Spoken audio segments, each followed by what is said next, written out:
School Babar द्वारा आयोजित online class में आप सबનું સ્વાગત છે। तो विद्यार्थी मित्रों,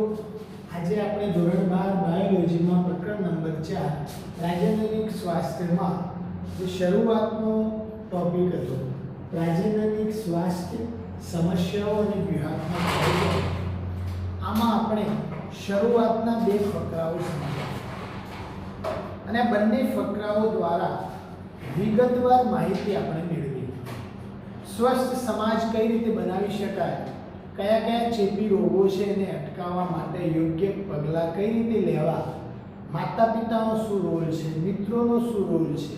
આ તમામ વિષયની માહિતી આપણે મેળવી। હવે આપણે આજે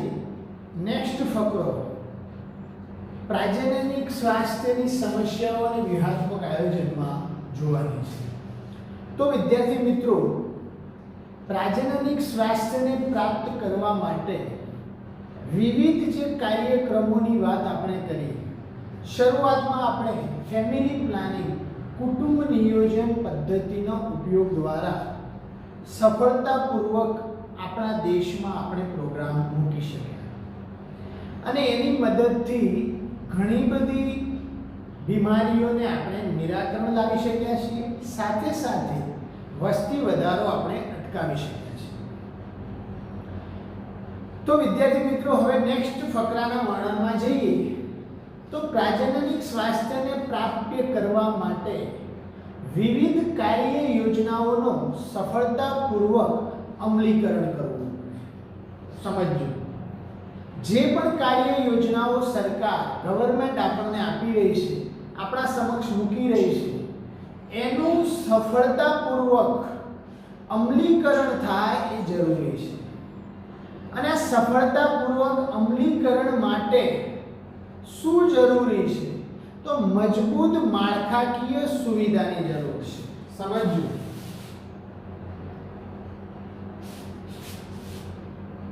પ્રાજનનિક स्वास्थ्य ने प्राप्त करवा माटे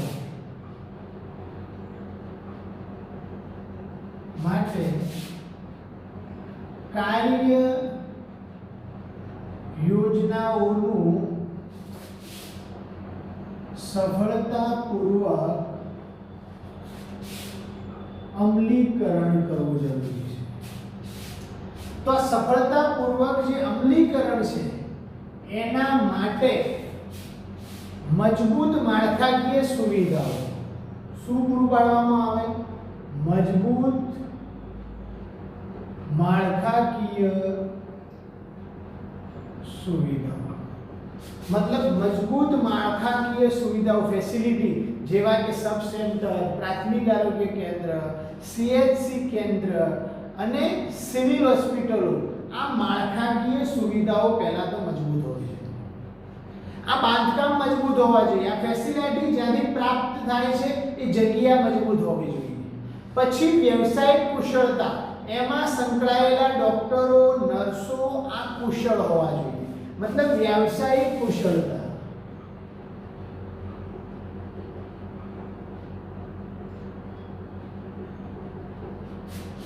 विद्यार्थी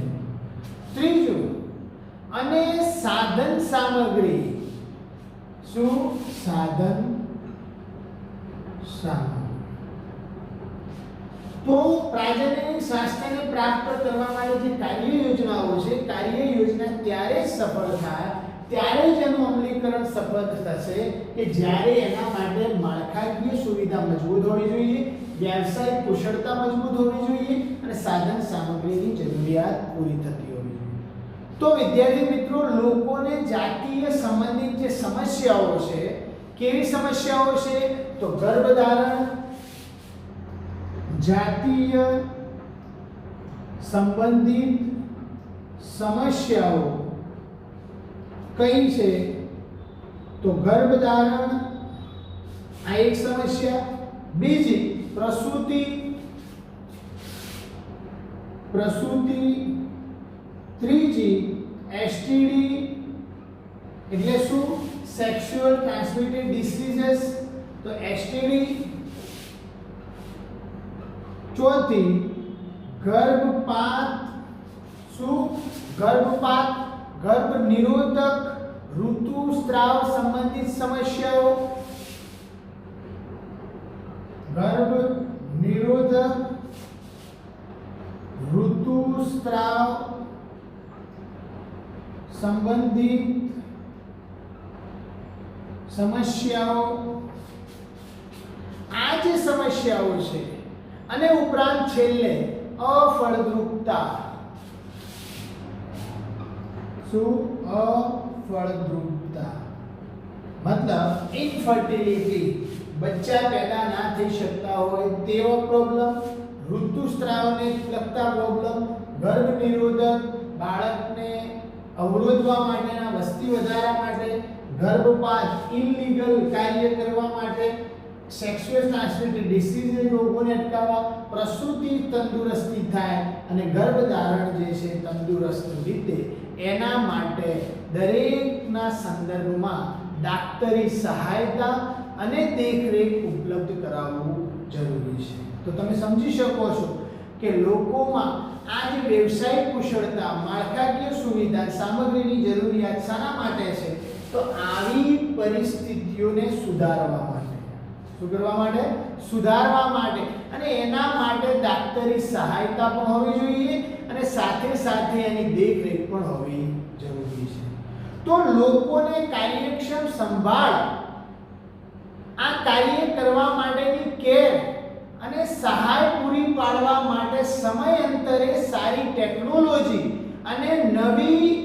વ્યૂહરચનાઓનું અમલીકરણ થવું જરૂરી છે વિદ્યાર્થીઓ કારણ કે સમય ટેકનોલોજીના યુગમાં બદલાવ આવતો જાય છે નવા સાધનો શોધાતા જાય છે નવી ફેસિલિટી વધતી જાય છે આ દરેક ફેસિલિટીનો ઉપયોગ પણ સમયાંતરે થવો જોઈએ અને એ ફેસિલિટીના ઉપયોગની મદદથી સારું આયોજન પણ હોવું જોઈએ સારા ગોલ પણ હોવા જોઈએ અને સારા ગોલ સાથે અને આ સાધન સામગ્રીનો ઉપયોગ કરવો જરૂરી છે જેથી લોકોની સારી રીતે સંભાળ રાખી શકે બીજો મહત્વનો મુદ્દો કે વધતી જતી જે ભ્રૂણ હત્યા છે અત્યારે ભ્રૂણ હત્યા કોની પુરુષ નહીં માદા ભ્રૂણ હત્યાના કિસ્સાઓ આપણે સાંભળી રહ્યા છીએ આપણે ન્યૂઝમાં સમાચાર પત્રકોમાં વારંવાર સાંભળીએ છીએ કે ભ્રૂણ હત્યા વધતું ગયું છે દીકરીને પેદા થતા પહેલા જ એની હત્યા કરી દેવામાં આવે છે તો આવા ભ્રૂણ હત્યાની કાનૂની અટકાવ કરવો જોઈએ લિંગ પરીક્ષણ માટે ઉલ્વજળ કસોટીનો જે ઉપયોગ થાય છે મતલબ ઉલ્વજળ કસોટી શું છે તો જ્યારે ભ્રૂણ હજુ વિકાસશીલ હોય અને એની ફરતે પાણી આવે છે એ પાણીને ઉલ્વ પ્રવાહી કહેવાય છે મતલબ એક બાળક જ્યારે માતાના ગર્ભમાં વિકાસ પામે છે તો ગર્ભની આજુબાજુ પ્રવાહી હોય છે પાણી હોય છે એ પ્રવાહીને ઉલ્વ પ્રવાહી કહેવાય છે અને એમાંથી જે કોષો લેવામાં આવે છે એમાં રંગસૂત્રની વાતને નક્કી કરી શકાય છે જોઈ શકાય છે અને આવી કસોટી કે જે ઉલ્વ પ્રવાહીની મદદથી રંગસૂત્રના ભાતને આધારે જાતીય પરીક્ષણ થઈ શકે છે મતલબ કે જાતીય પરીક્ષણ ઉલ્વજળ કસોટી લીગલ છે પણ ક્યારે જરૂર પડે ત્યારે સરકારને લાગે કે આ પદ્ધતિના ઉપયોગથી ડાઉન સિન્ડ્રોમ જેવી જનીનની ખામીઓને ચેક કરવા માટે હિમોફિલિયા જેવી બીમારીને તપાસવા માટે સિકલ સેલ એનિમિયા જેવી બીમારીઓને એટલે કે જે જનીનિક બીમારીઓ છે એ બીમારીઓને તપાસવા માટે કરવામાં આવતી આ કસોટી છે પરંતુ આ કસોટીનો ગેરફાયદો એ છે કે ઉલ્વજળ કસોટી દ્વારા આપણે અગર જનીનિક જો ખામીઓ તપાસી શકતા હોઈએ તો એ જનીનોની ગોઠવણી એટલે કે રંગસૂત્રોના ભાતને પણ ઓળખી શકાય છે જેથી આપણે ઓળખી શકીએ છીએ કે જે બાળક માતાના ગર્ભમાં વિકસી રહ્યું છે એ માદા છે કે નર છે આ તપાસ થઈ શકે છે માટે આ પદ્ધતિનો ઉપયોગ શાના માટે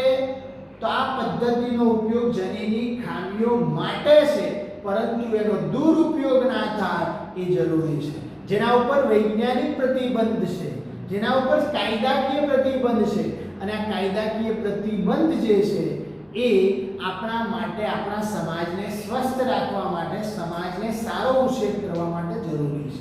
પરંતુ આવી કસોટીનો ઉપયોગ વિકસતા ભ્રૂણની જનીનિક ખામીઓ અનિયમિતતાઓને તપાસવા માટે જરૂરી છે એટલે કે કારણ કે ભ્રૂણની જીવિતતા ચકાસવા માટે થાય છે ભ્રૂણ કેવું છે ખામીવાળું છે કે નહીં ખોડખાપણ છે કે નહીં એના માટેનો ઉપયોગ કરવામાં આવે છે તો આ દરેક કાયદાઓનો મહત્વપૂર્ણ કાર્યક્રમોને આપણે સામેલ જે કરવામાં આવેલા છે આપણી ગવર્નમેન્ટ દ્વારા એ કાર્યક્રમો દ્વારા આપણે પ્રાજનનિક સ્વાસ્થ્યની સમસ્યાઓ હલ કરવા અને વ્યૂહાત્મક આયોજનમાં આ મુદ્દો બહુ મહત્વનો છે તો વિદ્યાર્થી મિત્રો આના પછી જે નેક્સ્ટ ફકરો છે એમાં આપણે વર્ણન તરફ જઈએ કે જે આ પ્રજનન સંબંધી ક્ષેત્રો છે સંશોધનને પ્રોત્સાહન આપવામાં આવવું જોઈએ સમજો આ પ્રજનનને લગતા જેટલા પણ વિસ્તારો છે એમાં સંશોધનને પ્રોત્સાહન આપવામાં આવે છે આપવું જોઈએ એટલે એને આપવામાં આવે છે કારણ કે નવી પદ્ધતિઓ શોધવી જોઈએ અને આ નવી પદ્ધતિઓ શોધી અને એમાં સુધારો કરી સરકારી અને બિન સરકારી સંસ્થાઓની મદદ દ્વારા એનું નિરાકરણ લાવવામાં આવે છે એનો મતલબ કે અત્યારે હાલના મુદ્દાઓને સુધારો કરવા માટે સરકાર પણ મદદ કરે છે અને બિન સરકારી સંસ્થાઓ પણ મદદ કરે છે તો તમને સવાલ કરે છે શું તમે જાણો છો સહેલી નામની એક ટેબ્લેટ આવે છે જે માર્કેટમાં મળે છે આ સહેલી જે ગોળી છે આ જે ટેબ્લેટ જે છે આ પીલ જે છે એ સ્ત્રીઓ માટેની મુખ દ્વારા લેવાતી ગર્ભ નિરોધક ગોળી છે હવે આ સ્ત્રીઓ દ્વારા લેવામાં આવતી ગર્ભ નિરોધક ગોળી કઈ ગોળી છે ગર્ભ નિરોધક ગોળી છે જેનાથી સંતાન પ્રાપ્તિ અટકી શકે છે આ ગોળી આ સહેલી ટેબ્લેટ કોણે તૈયાર કરી તો CDRI સંસ્થાએ કોણે તૈયાર કરી CDRI શું છે તો સેન્ટ્રલ ડ્રગ રિસર્ચ ઇન્સ્ટિટ્યૂટ શું નામ છે એનું સેન્ટ્રલ ડ્રગ રિસર્ચ ઇન્સ્ટિટ્યૂટ તો વિદ્યાર્થી મિત્રો આ સેન્ટ્રલ ડ્રગ રિસર્ચ ઇન્સ્ટિટ્યૂટ જેને ગુજરાતીમાં કહેવાય છે કેન્દ્રીય ઔષધ સંશોધન સંસ્થા કેવી કેન્દ્રીય ઔષધ સંશોધન સંસ્થા આ સંસ્થાની મદદથી અત્યારે આ સહેલી ગોળી માર્કેટમાં આવી છે અને જે ઘણા બધા આપણા ભારતમાં જે અનવોન્ટેડ સંતતિ છે એને પ્રાપ્ત કરવાથી એને અનવોન્ટેડ સંતતિને અટકાવવાથી આપણને ફાયદો થયો છે દેશની વસ્તીમાં પણ ફાયદો થયો છે તો વિદ્યાર્થી મિત્રો આ જે સંસ્થા છે એ લખનૌમાં આવેલી છે અને આ સંસ્થા જે છે એ ભારતના જે સારા વૈજ્ઞાનિકો છે કે જે આ રિસર્ચમાં કામ કરે છે આવા વૈજ્ઞાનિકો દ્વારા આ બનાવવામાં આવે છે તો આ જાતીય સંબંધિત બાબતોની વધુ સારી જાગૃતિ માટે डाक्टरी सहायनी मददथी प्रसूतिनी संख्यामां वधारो अने प्रसूति बाद केवी देखरेख राखवामां आवे छे माता अने बाळकना मृत्यु दरमां कई रीते घटाडो करवो अने सौथी महत्वनुं छे के जे 17मा दिवस दरमियान आ जे वच्चेनो जे समयगाळो छे संवनननो समयगाळो छे ए दरमियान त्या सुधी એટલે કે 17મા દિવસ વચ્ચેનો જે સમયગાળો છે સંવનનનો એ સમય દરમિયાન શું કરવું તો એ સમય દરમિયાન આપણે વિદ્યાર્થી મિત્રો સંતતિને અટકાવવા માટે કેવા પગલાં લેવા એ જરૂરી છે સૌથી મહત્વની બાબત છે કે આ જે સંસ્થા જે છે આ સંસ્થા આપણને ઘણી બધી આવી વૈજ્ઞાનિક પદ્ધતિથી પીલ પૂરી પાડવામાં આપણા દેશની આગવી ભૂમિકા ભજવી રહી છે એનું કારણ છે કે જો આવી સંસ્થાઓ દ્વારા આપણા દેશમાં જે કાર્યરત ફેસિલિટી પૂરી પાડવામાં આવે છે જેનાથી આપણા દેશમાં વસ્તી વધારો જેવી સમસ્યાને ઉકેલી શકાય છે. મહત્વની બાબત એ છે કે આપણા દેશમાં આ જે પ્રજનનિક સ્વાસ્થ્યને લગતા જે સમસ્યાઓ છે, પ્રજનનિક સ્વાસ્થ્યને લગતી જે તકલીફો છે, એ તકલીફોને દૂર કરવામાં અને ભવિષ્યમાં પ્રજનનિક સ્વાસ્થ્ય સુધારો થાય, આપણો સમાજ સ્વસ્થ બને, આ સ્વસ્થ સમાજ બનાવવા માટેના આગલા એટલે કે અગત્યના મહત્વના પગલાં ભરે છે. આવી બીજી પણ સંસ્થાઓ છે જેના દ્વારા આવી ગર્ભ નિરોધક ગોળીઓ પણ તૈયાર કરવામાં આવે છે. આ ઉપરાંત કેટલીક પિલ્સ તૈયાર કરવામાં આવે છે. કોપરટી જેવી ટેકનિક ઉપયોગ કરવામાં આવે છે. શરૂઆતમાં કોપરટી જે છે એ 2 વર્ષની મૂકવામાં આવતી હતી, 5 વર્ષની મૂકવામાં આવી અને અત્યારે 10 વર્ષ સુધીની કોપરટી પણ અત્યારે ઉપલબ્ધ છે, જેનાથી સંતાન પ્રાપ્તિ વચ્ચે ગેપ પ્રાપ્ત કરી શકીએ છીએ, જેથી વસ્તી વધારો અટકાવી શકાય છે, પ્રજનનિક સ્વાસ્થ્યને જાળવી શકાય છે. આવી અઢળક જરૂરી ફેસિલિટી આપણને ગવર્નમેન્ટ પૂરી પાડે છે, સાથે સાથે કેટલીક બિન સરકારી સંસ્થાઓ પણ આપણને મદદ કરે છે. તો વિદ્યાર્થી મિત્રો, આ બાળકના મૃત્યુ દરમાં ઘટાડો કરવા માટે નાના જે બાળકો છે, ઇન્ફન્ટ જેને કહેવાય, 1 વર્ષના બાળકોના સ્વાસ્થ્ય સુધારા માટે,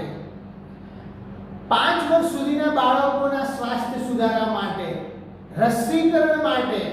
તમે બધા જાણો છો કે તમે બધાએ રસી લીધેલી છે. થી 5 વર્ષની ઉંમરમાં સરકાર આપણને મફત રસીના પ્રોગ્રામમાં સામેલ કરે છે. આપણને એક કાર્ડ આપે છે, માતાનું કાર્ડ આપે છે. આ મધર કાર્ડમાં સમયાંતરે રસી પૂરી પાડવામાં આવે છે અને બાળક સુધી પહોંચાડવામાં આવે છે. દરેક ગામડા સુધી, આરોગ્ય કેન્દ્રો સુધી, સબ સેન્ટર સુધી અને આંગણવાડી સુધી આ ફેસિલિટી પૂરી પાડવામાં આવે છે. આ ફેસિલિટીનો મકસદ છે કે આપણે સહી તરીકાથી આ ફેસિલિટીનો ઉપયોગ કરવો અને આપણા જે ભવિષ્યમાં આપણો જે સમાજ સ્વસ્થ નાગરિક પેદા કરવા માટે આપણા બાળકને આ પ્રોગ્રામમાં સામેલ કરવો અને એની સ્વાસ્થ્ય સંભાળ જાળવી શકે. આ અગત્યનું છે. તો વિદ્યાર્થી મિત્રો, આજે પ્રજનનિક સ્વાસ્થ્યની સમસ્યાઓના વ્યૂહાત્મક આયોજનમાં આજે મહત્વના મુદ્દા હતા, એ મુદ્દા વિશે આપણે સમજણ મેળવી. બાકીનું હજુ જે મહત્વના મુદ્દા છે, હજુ પણ માહિતી બાકી છે આ ટોપિકમાં, એ આપણે નેક્સ્ટ લેક્ચરમાં સમજવાની કોશિશ કરીશું. તો આજનું આ લેક્ચરને આપણે પૂરું કરીએ. Thank you.